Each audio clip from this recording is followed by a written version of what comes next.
Assalamualaikum warahmatullahi wabarakatuh. Kami dari kelompok 8 Strategi Pembelajaran Mahasiswa Universitas Sulawesi Barat, Fakultas Kejuruan Ilmu dan Pendidikan, Prodi Pendidikan Matematika kelas C angkatan 2020. Pertama-tama, marilah kita panjatkan puji dan syukur kepada Allah Subhanahu wa taala karena telah memberikan rahmat, kesehatan dan keselamatan sehingga kita dapat menyelesaikan video pembelajaran ini dengan baik. Kami dari kelompok 8 ada topik yang kami bahas adalah blended learning, hybrid learning, dan pembelajaran berbasis multimedia. Baik, perkenalkan nama saya Saban Nur selaku moderator pada hari ini sekaligus pemateri pertama, si blended learning. Blended learning terdiri dari dua kata yaitu blended yang berarti campuran dan learning yang berarti belajar. Blended learning menurut Bersin adalah kombinasi penggunaan teknologi, aktivitas dan jenis-jenis kegiatan untuk membuat program pembelajaran yang optimal sesuai dengan karakteristik siswa. Selanjutnya, menurut Armitek, blended learning merupakan pembelajaran yang melibatkan siswa menggunakan sumber daya online dan non-elektronik dengan pencampuran metode pembelajaran jarak jauh dan tatap muka. Jadi, dapat disimpulkan bahwa blended learning adalah suatu pembelajaran yang menggabungkan pembelajaran tatap muka dengan pembelajaran online, sehingga menghasilkan pembelajaran yang valid, efektif, dan efisien. Nah, karakteristik blended learning.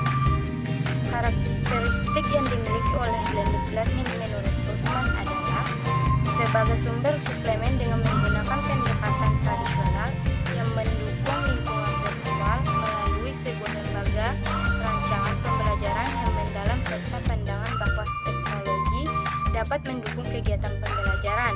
Penerapan blended learning memberikan kemudahan dalam penyediaan bahan ajar, kemudian komunikasi antara peserta didik dengan guru, dan peserta didik dengan sumber belajar, kemudahan memperoleh materi pelajaran, serta optimalisasi dari teknologi. Nah, kelebihan blended learning sangat efisien dalam efektif sehingga dapat dikatakan bahwa model pembelajaran ini dapat menghemat sumber daya, waktu, dan juga biaya yang dikeluarkan. Peserta didik dapat mengakses pembelajaran di mana saja dan kapanpun tanpa ada pembatasan ruang gerak dan waktu. Dapat dikembangkan secara fleksibel dan peserta didik dapat mengakses modul pembelajaran dengan mudah karena dilakukan secara online. Tutor atau guru yang dapat menyampaikan materi dengan beragam cara seperti dengan video konferensi, video tutorial, sharing modul pembelajaran, dan lain sebagainya. Kekurangan blended learning, ketergantungan terhadap internet dan media elektronik. Peserta didik yang mempunyai keterbatasan dalam sarana dan prasarana yang tidak memadai tentu akan kesulitan ketika mengakses pembelajaran. Belum lagi apabila peserta didik yang gagap teknologi tentu akan kebingungan jika tidak dibimbing secara langsung. Penerapan blended learning dalam pembelajaran matematika. Ikut langkah-langkah pembelajaran yang diterapkan dengan menggunakan model pembelajaran blended learning. Pertama, kegiatan awal atau tatap muka. Pembelajaran diawali dengan doa, memberi salam, absensi, menjelaskan tujuan pembelajaran, memberi motivasi dengan alokasi waktu 25 menit, kegiatan inti, guru memberikan pertanyaan dan penjelasan dari pertanyaan yang diberikan peserta didik kepada guru, berkaitan dengan materi pada buku dan link YouTube yang sudah diberikan melalui e-learning, classroom, dan menyiapkan pelajaran selanjutnya dengan alokasi waktu 35 menit, kegiatan inti atau daring. Guru mengupload materi yang berkaitan dengan penentuan tatap muka yang telah dilalui dan memberikan tugas melalui e-learning.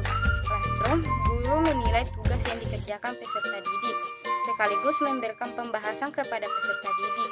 Melalui e-learning classroom, kegiatan akhir atau daring, guru menyampaikan materi berikutnya dengan mengupload materi pada e-learning. Definisi hybrid learning.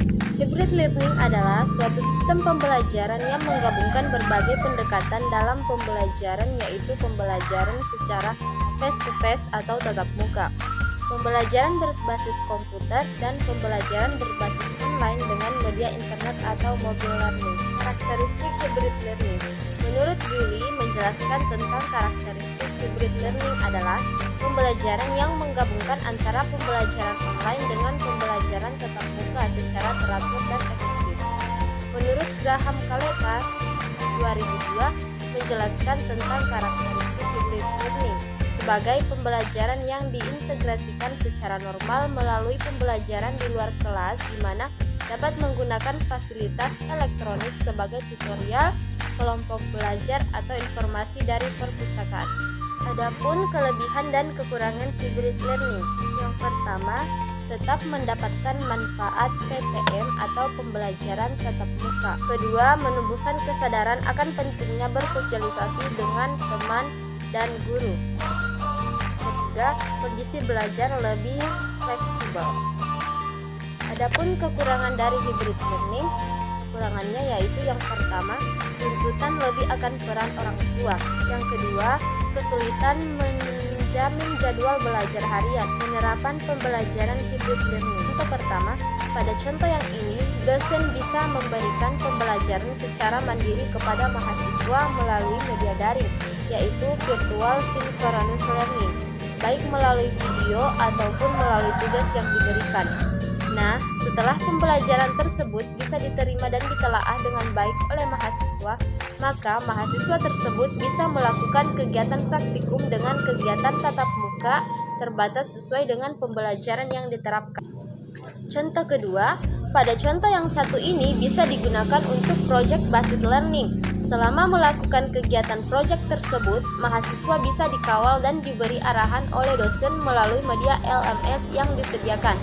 Disinilah kegiatan belajar mengajar tersebut menerapkan kategori self-difference, asynchronous learning, dan kolaboratif asynchronous learning.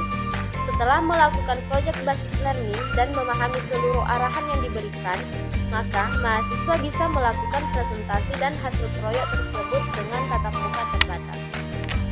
Contoh ketiga, pada contoh ketiga ini mahasiswa bisa mengikuti kegiatan pembelajaran dengan case-based learning sebelum mengadakan praktikum. Mereka bisa memanfaatkan platform LMS yang dimiliki untuk melakukan diskusi terkait materi ataupun tugas yang diberikan. Namun, di dalam diskusi tersebut, Anda juga bisa menggabungkan pembelajaran dari kelas lain, sehingga mereka bisa mengikuti pembelajaran tersebut secara bersama-sama. Definisi pembelajaran berbasis multimedia. Penggunaan pembelajaran berbasis multimedia adalah kegiatan pembelajaran yang memanfaatkan komputer untuk membuat dan menggabungkan teks, grafik, audio, gambar bergerak, atau video dan animasi dengan menggabungkan link dan tool yang memungkinkan pemakaian untuk melakukan navigasi, berinteraksi, interaksi, dan berkomunikasi. Itu karakteristik pembelajaran berbasis multimedia. Ada beberapa bagian. Yang pertama, memiliki lebih dari satu media yang konferen, misalnya menggabungkan unsur audio dan visual. Kemudian di bagian kedua yaitu bersifat interaktif, dalam pengertian memiliki kemampuan untuk mengakomodasi respon pengguna. Kemudian di bagian ketiga yaitu bersifat mandiri, dalam pengertian memberikan kemudahan untuk kelengkapan isi sedemikian rupa sehingga pengguna bisa menggunakan tanpa bimbingan orang lain. Kelebihan dan kekurangan pembelajaran berbasis multimedia. Ada beberapa bagian. Yang pertama itu kelebihan pembelajaran berbasis multimedia juga terbagi beberapa bagian, yaitu sistem pembelajaran lebih inovatif dan interaktif. Kemudian selanjutnya yaitu mampu menimbulkan rasa senang selama pembelajaran berlangsung sehingga akan menambah motivasi belajar siswa. Kemudian di bagian selanjutnya yaitu mampu menggabungkan antara teks, gambar, audio, dan musik, animasi atau gambar video dalam satu kesatuan yang saling mendukung sehingga tercapai tujuan pembelajaran. Kemudian di bagian selanjutnya yaitu mampu mengaktualisasikan materi yang abstrak. Kemudian di bagian selanjutnya yaitu media penyimpanannya yang relatif gampang dan fleksibel.